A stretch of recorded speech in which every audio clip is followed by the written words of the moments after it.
So what else do we learn here? Well, we learn that heat speeds up diffusion. It speeds up movement of atoms. Individual crystal grains in a metal become more able to shift around, change shape, rather than just break apart or separate from each other.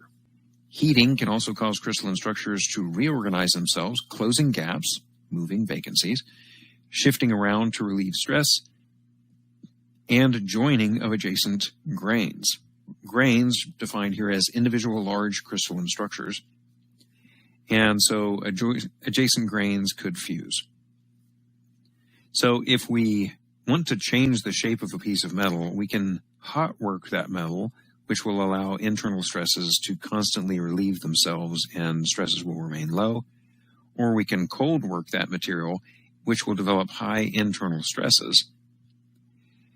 That's going to reduce the margin of error. That's going to reduce the amount of additional stress that we can handle, and additional movement we can handle, which will lead to a material that is less ductile or more brittle. So cold working makes something more brittle. However, that cold working, because we've got all this tension built up inside the material, may be a slightly stiffer material, or it may just be stiffer on the surface, which we would call hardness. So you could end up with a stiffer material, very, very slightly, not usually a big benefit. You could end up with a higher hardness, particularly on the surface, but your main thing you'll notice is it's less ductile. It's not going to change shape as much before it breaks. Hot working is kind of difficult. I can take a cold piece of metal, clamp it in a vise or slam it in a press and change its shape pretty easily. And I can have 500 pieces of metal sitting on my left waiting to be bent and just keep grabbing one at a time and bending each one and sending them on down the line. So cold working is pretty easy.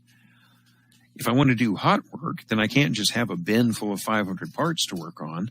They all have to be at an elevated temperature and maintained at that temperature long enough for me to do my work on them. It's also going to heat up all the machinery, heat up the workspace and all this stuff. So hot working is relatively difficult compared to cold working. So what we might do is we might just cold work everything, which will build up a lot of stress in them, and then anneal the parts afterward. So annealing is heating up a piece of material to allow internal stresses to be relieved, internal stresses which may have resulted from cold work or from rapid cooling or for the effects of welding, etc. So annealing is basically heat soaking these things at just a high enough temperature that diffusion can take place and some of these internal stresses can relieve themselves. Quenching is a different issue. Now, the NCS handbook is going to mention quenching in sort of two different ways. There are two different purposes behind quenching. Quenching is cooling rapidly, and one of the purposes of quenching is to trap the crystalline structure in a particular state.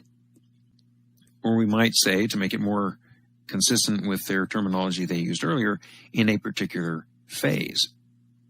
So we're working our way towards the end of these notes in which we'll be talking about phase diagrams for iron, and you'll see that at a given concentration of carbon at a given temperature, we might have alpha crystalline structures.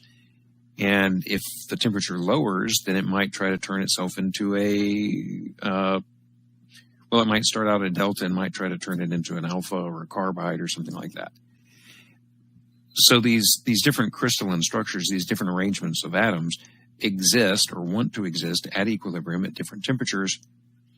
Quenching, as mentioned here, is the idea of moving something to an elevated temperature, letting all the atoms reorganize themselves into a crystalline structure that it likes at that temperature, and then cooling it so quickly that we trap it in that structure.